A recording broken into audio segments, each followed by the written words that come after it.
हनुमान जी की साधना करने के क्या प्रभाव होते हैं, और यदि हनुमान जी की साधनाएं आप पूरी तरीके से नहीं करते हो, और हनुमान जी की साधनाओं के समय बाबा किस तरह से परीक्षा लेते हैं, या यदि आप साधना में असफल हैं या किसी कारण से आपकी साधना अधूरी छूट गई है, तो उसके क्या असर आपको देखने मिलते हैं, इस विषय में मैं आज की जानकारी आप तक लेकर आया हूँ।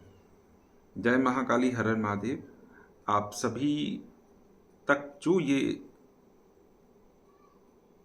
मैसेज मैं आपके पास देना चाहता हूँ, या अपने अनुभव से जो बात आपको बताना चाहता हूँ, आप उसको समझने का प्रयास करना। आपको ये बात कहीं ना कहीं आप अपने आप को इससे जुड़े हुए महसूस करेंगे। देखिए, यदि आप भगवान श्री राम आपके इष्ट हैं, या हनुमान जी आपके इष्ट हैं, या देवी माँ भगवती, यदि आप देवी की साधनाएं करते हैं, या शिव जी की यदि आप साधनाएं करते हैं, इन हर कंडीशंस में आपको हनुमान जी की साधना कहीं ना कहीं भगवान श्री गणेश के बाद में आपको करनी ही होती है। इनकी साधना के बिना आप आगे का रास्ता नहीं पा सकते, यही सत्य होता है। यदि हनुमान जी आपके इष्ट हैं तो आप उनकी ही साधनाओं में बृहद रूप से मुख्य रूप से उनकी साधनाएं करते चले जाओगे। और यदि हनुमान जी के अलावा और कोई आपके इष्ट हैं, तो उस समय पे भी आपको कम से कम शुरुआत हनुमान जी से ही, उनके किसी बीज मंत्र की, या अन्य जो साधनाएं होती हैं जो गुप्त हैं, जिनके विषय में यहाँ पे बताना उचित नहीं है, उस तरीके से उनकी साधनाएं की जाती हैं एक निश्चित संख्या पर।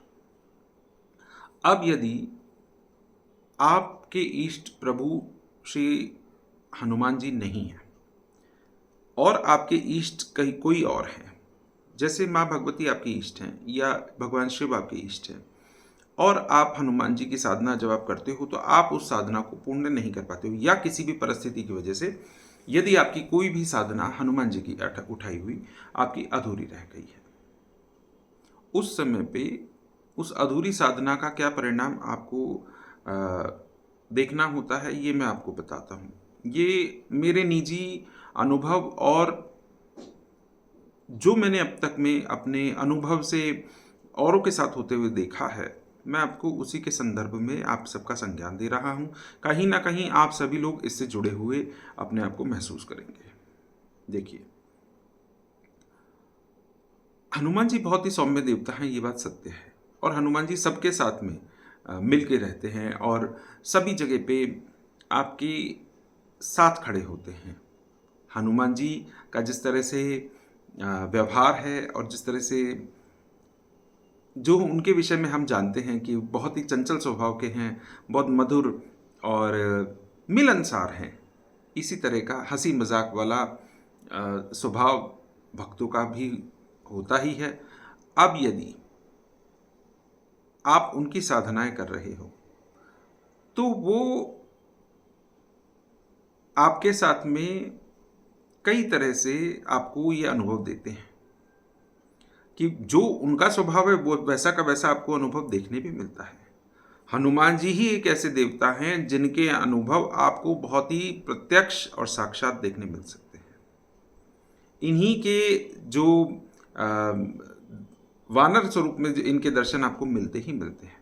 जो कोई भी, यदि कोई बहुत अच्छा और सिद्ध साधक है तो भी, और अगर नहीं नए नए भी यदि आप साधना कर रहे हैं तो भी आपको बाबा हमेशा दर्शन देते हैं। सबसे प्रत्यक्ष अनुभव हनुमान जी के ही होते हैं, सबसे ज़्यादा सौम्य और सबसे सुलभ अनुभव। यदि किसी कारणवश आपकी साधना पूरी नहीं हो पाई, ऐसी परिस्थिति में बाबा आपको कई जगह पे, यदि आपके इष्ट हनुमान जी के अलावा कोई और भी हैं, उनकी कृपा से पहले बाबा आपके सामने आके खड़े हो जाते हैं। यही होता है। जब तक आप इनकी साधना को पूरा नहीं करोगे, तब तक आपको आपके इष्ट की कृपा पुनः उस प्रकार से प्राप्त नहीं हो सकती।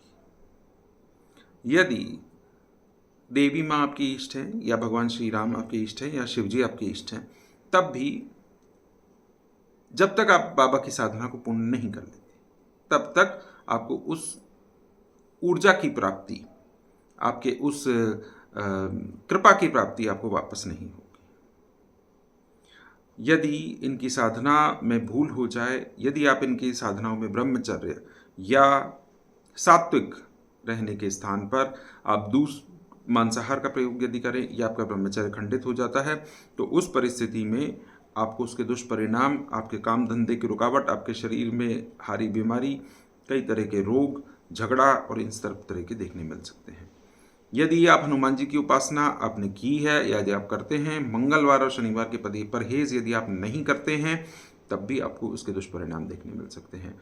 इनके साधना करने के उपरांत या अधूरी छूटने पर यदि आप किसी भी इन नियमों को उल्लंघन कर देते हैं, तो आपको उसके दुष्परिणाम मिलेंगे ही मिलेंगे।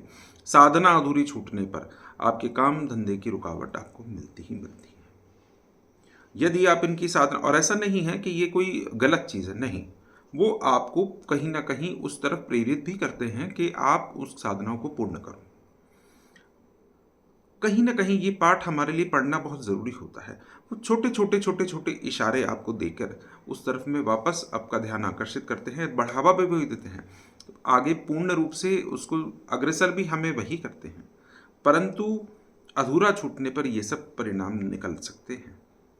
तो मैं ये बात आप सभी लोगों से बोलना चाहता हूँ कि यदि आप किसी भी देवी देवता की, चाहे सौम्य हो, उग्र हो, तांत्रिक हो, किसी भी देवी देवता की यदि आप साधनाओं का संकल्प लेते हैं, तो आप कभी उसको अधूरा ना छोड़ें।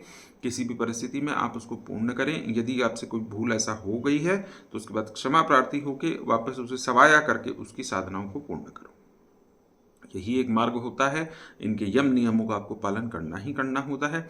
यदि ऐसा करने में आप असमर्थ होते हैं, तब आपकी परीक्षाएं निश्चित हो जाती है और आपके काम धंधे की रुकावट, आपके आगे भविष्य की जो कृपा प्राप्त, आपके इष्ट की जो कृपा की जो रुकावट है, वो भी आपको बाधा उत्पन्न कर सकती है।